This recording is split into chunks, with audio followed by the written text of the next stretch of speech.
दिल्लीतील महायुतीच्या बैठकीत मुख्यमंत्रीपदी फडणवीसांच्या नावावर शिक्कामोर्तब झाल्याची माहिती सूत्रांनी झी 24 तासला दिली आहे। तर गृह, अर्थ, नगरविकास, महसूल खात्यांवर चर्चा सुरू असल्याचं कळतंय। दरम्यान एकनाथ शिंदे, अजित पवारांच्या वाट्याला काय येणार याची उत्सुकता आहे।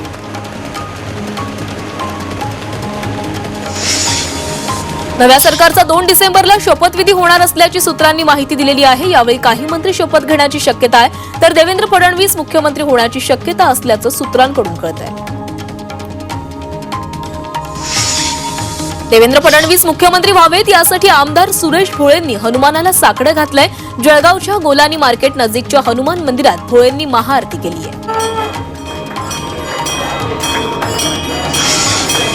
एकनाथ शिंदेच मुख्यमंत्री व्हावेत यासाठी पालघरमधील तरुणांनी महालक्ष्मी मातेला साकडं घातलं। पहिल्यांदाच मतदान करणारे हे तरुण 30 किलोमीटर पायी चालत डहाणूमधील महालक्ष्मी मंदिरात पोहोचले आणि या ठिकाणी त्यांनी महालक्ष्मी मातेची आरतीही केली।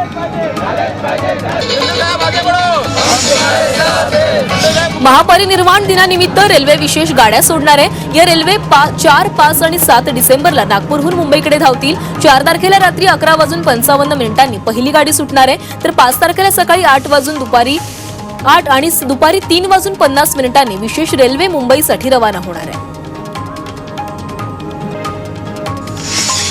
मध्य रेल्वेनं 65 किलोमीटर पर्यंत रेल्वे रूळ बदलण्याचं काम हाती घेतलंय। 2025च्या एप्रिल पर्यंत 126 किलोमीटर पर्यंतचं काम पूर्ण करण्याचं लक्ष्य आहे। रूळ बदलण्याचं काम ब्लॉकमध्ये अगदी काही तासांमध्ये केलं जातंय। एका ब्लॉकमध्ये सुमारे 200 ते 600 मीटर रुळांचं काम पूर्ण केलं जातंय।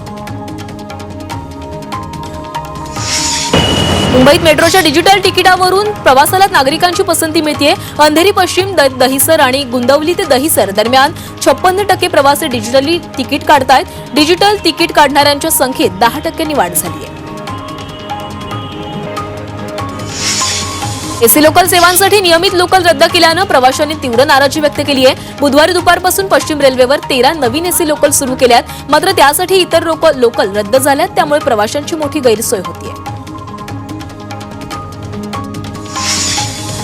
सोलापुरात एका खासगी कंपनीकडून 23 डिसेंबर पासून विमानसेवा सुरू होतीये। 10 डिसेंबर पासून विमानसेवेचं ऑनलाईन तिकीट बुकिंग सुरू होणार आहे। सोलापूर ते गोवा या विमान प्रवासासाठी 1070 रुपये, तर सोलापूर ते मुंबई प्रवासासाठी 1465 रुपये मोजावे लागणार आहेत।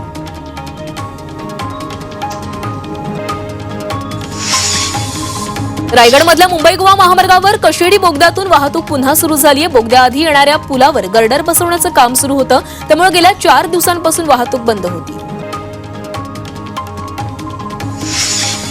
पुण्यातील टेकड्यांवर सुरक्षेसाठी सीसीटीव्ही आणि लाईट बसवली जाणार आहे। यासाठी पुणे पोलिसांकडून अहवाल सादर केला जाणार आहे। त्यासाठी 13हून अधिक टेकड्या आणि 7 ब्लॅक स्पॉट निश्चित करण्यात आले।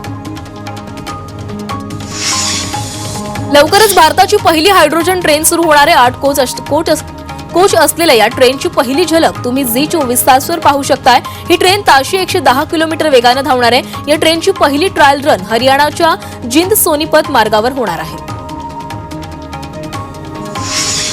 विद्यार्थ्यांच्या प्रवेश प्रक्रियेची कागदपत्र शुल्कासह 8 दिवसात सादर करा, अन्यथा विद्यार्थ्यांचा प्रवेश रद्द होणार असा इशारा मुंबई विद्यापीठानं महाविद्यालयांना दिलाय।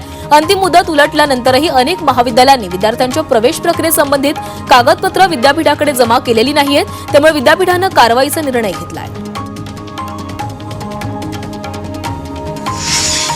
उत्तर पूर्व दिशेकडून वाहणाऱ्या वाऱ्यांमुळे राज्यासह मुंबईत किमान तापमानाचा पारा घसरलाय। एरवी डिसेंबरमध्ये हुडहुडी भरवणारी थंडी पडते, मात्र यंदा नोव्हेंबरमध्येच थंडीचा कडाका जाणवू लागलाय। 3 दिवसांपासून अनेक शहरांचं तापमान 15 अंश सेल्सिअसच्या खाली नोंदवलं गेलंय।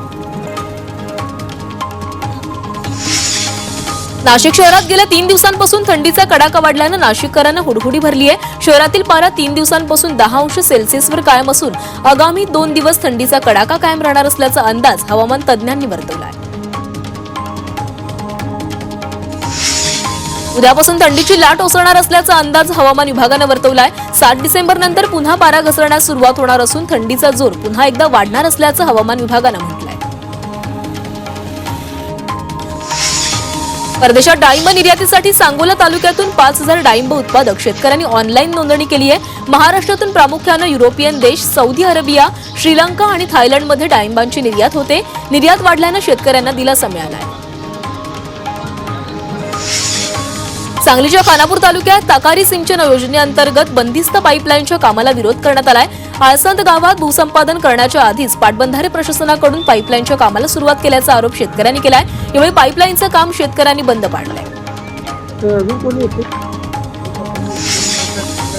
धाराशिवमध्ये हमीभाव केंद्रावर सोयाबीन विक्री करण्याकडे शेतकऱ्यांचा कल वाढलाय। हमीभाव केंद्रावर सोयाबीन नोंदणीला 15 डिसेंबरपर्यंत मुदतवाढ देण्यात आली आहे।